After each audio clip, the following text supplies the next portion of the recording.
Assalamualaikum warahmatullahi wabarakatuh. Perkenalkan, nama saya Putri Eksa Lorenza, mahasiswa Universitas Muhammadiyah Sukabumi.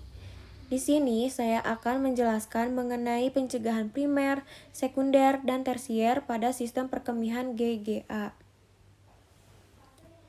Di sini ada definisi GGA. Gagal ginjal akut atau acute kidney injury adalah suatu kondisi ketika ginjal berhenti berfungsi secara tiba-tiba. Kondisi ini bisa terjadi akibat gangguan aliran darah ke ginjal, gangguan di ginjal, atau penyumbatan di saluran urin. Kemudian ada pencegahan primer. Pencegahan primer adalah langkah yang harus dilakukan untuk menghindari diri dari berbagai faktor resiko. Beberapa pencegahan yang dapat dilakukan untuk mencegah terjadinya GGA antara lain: yang pertama, setiap orang harus memiliki gaya hidup sehat dengan menjaga pola makan dan olahraga teratur. 2. Rehidrasi cairan elektrolit yang adekuat pada penderita-penderita gastroenteritis akut. 3. Transfusi darah atau pemberian cairan yang adekuat selama pembedahan dan pada trauma-trauma kecelakaan atau luka bakar. Yang keempat, hindari pemakaian obat-obat atau zat-zat yang bersifat nefrotoksik. Monitoring fungsi ginjal yang teliti pada saat pemakaian obat-obat yang diketahui nefrotoksik. Kemudian di sini ada pencegahan sekunder. Pencegahan sekunder adalah langkah yang dilakukan untuk mendeteksi secara dini suatu penyakit. Pencegahan dimulai dengan mengidentifikasi pasien yang berisiko GGA. Mengatasi penyakit yang menjadi penyebab timbulnya penyakit GGA.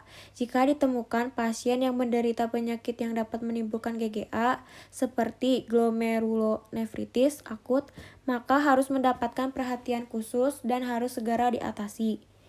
GGA prarenal jika tidak diatasi sampai sembuh akan memicu timbulnya GGA renal. Untuk itu, jika sudah dipastikan bahwa penderita GGA prarenal, maka sebaiknya harus segera diatasi sampai benar-benar sembuh untuk mencegah kejadian yang lebih parah atau mencegah kecenderungan untuk terkena GGA renal. Kemudian yang terakhir ada pencegahan tersier.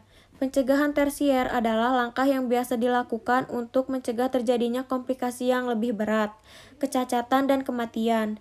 Pada kasus GGA yang sangat parah timbul anuria lengkap.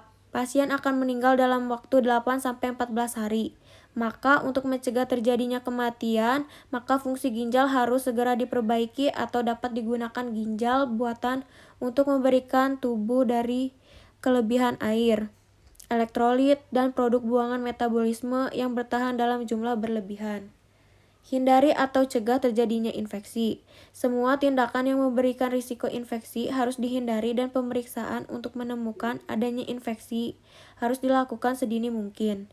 Hal ini perlu diperhatikan karena infeksi merupakan komplikasi dan penyebab kematian paling sering pada gagal ginjal oligurik. Penyakit GGA jika segera diatasi kemungkinan sembuhnya besar, tetapi penderita yang sudah sembuh juga harus tetap memperhatikan kesehatannya dan memiliki gaya hidup sehat dengan menjaga pola makan, olahraga teratur, dan tetap melakukan pemeriksaan kesehatan atau medical check-up setiap tahunnya. Sehingga jika ditemukan kelainan pada ginjal dapat segera diketahui dan diobati. Mungkin cukup sekian penjelasan dari saya. Mohon maaf jika ada salahnya. Wassalamualaikum warahmatullahi wabarakatuh.